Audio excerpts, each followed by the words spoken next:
I would be terrified if I got onto a plane and I saw a woman flying the plane. So my last two videos were an insight into the American psyche on race and revealed a very amusing find. In the first of my last two videos, I called Umar Johnson a racist for saying bigoted and racist things about white people.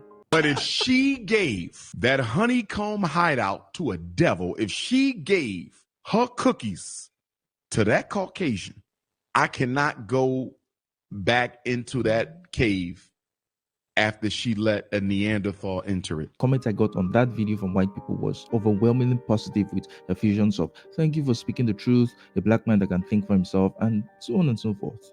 And the few black people who commented called me teether and booty scratcher.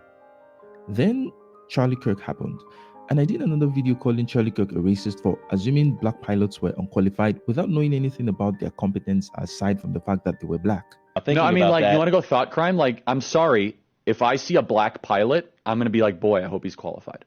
This is where things got interesting and spicy. The comments I got were filled with statements like "you're a victim-loving, race-baiting leftist," and so on and so forth, without addressing the points that I raised.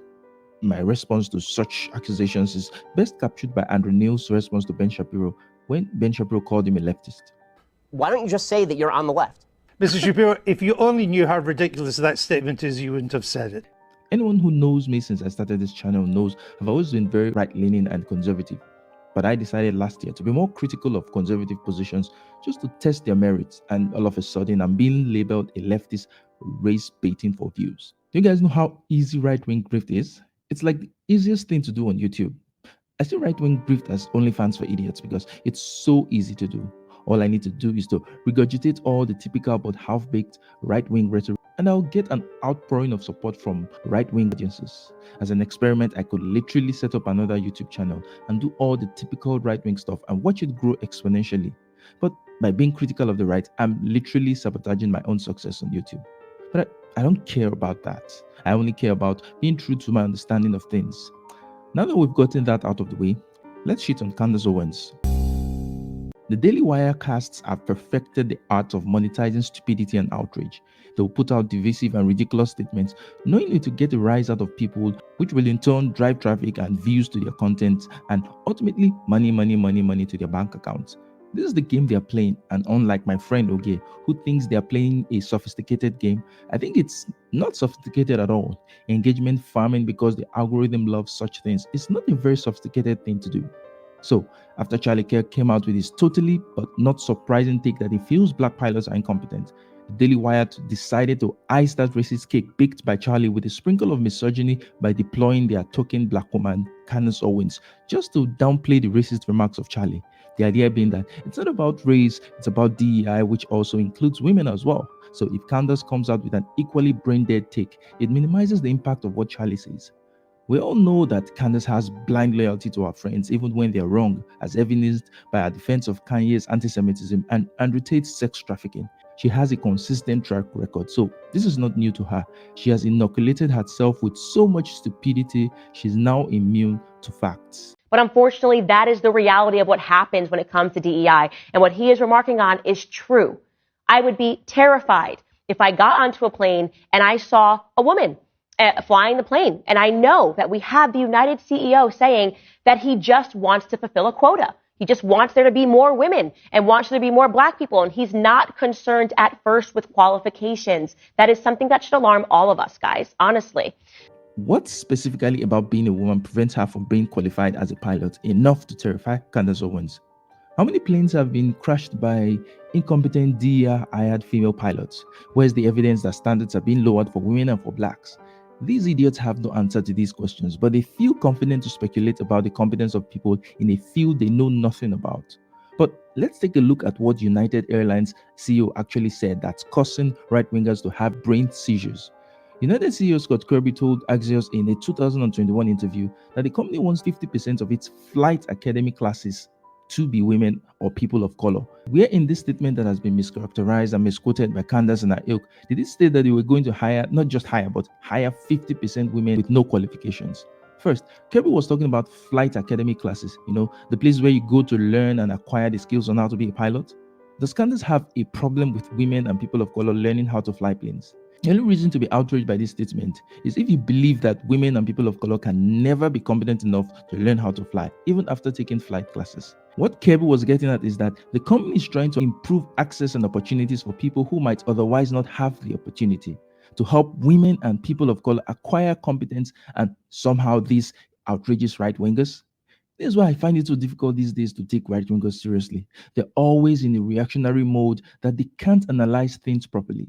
Now, if you're looking for something fun and exciting to read, check out my crime fiction novel, which features a debate on race and colonialism. Grab a copy and enjoy the read. The link is in the description of the video. Candace Owens is there at the Daily Wire mostly for one purpose: to serve as a cover for the misogyny and bigotry of her colleagues. Oh, here, look at that blackface who is also a woman endorsing all these bigoted things we're saying. We can't possibly be racist or misogynist if we have a black woman on our camp. Even if Kirby had stated that he wanted to hire 50% women and people of color, which he didn't say, that's still not an indication that he'll hire incompetent people. It's possible to look for qualified and competent women and people of color to hire. What's not possible is that United Airlines will totally discount qualifications and competence at the expense of passenger safety, just so that they can hire a black person for no other reason than them being black. A statement by United's chief DI officer last year confirmed that the company is doing no such thing as hiring incompetent people. She's quoted to have said, "We're talking more about fishing for talent in new ponds." Jessica Munch, chief DEI officer at United, told Cranes last year. United Aviate's initiative pours money into new training academics for pilots and mechanics who otherwise might not be able to afford traditional schools. Did you read that? They're looking for talent in new pools. They're also pouring money into developing more talent for pilots who otherwise might not be able to afford it. How does this in any way correlate to hiring incompetent people?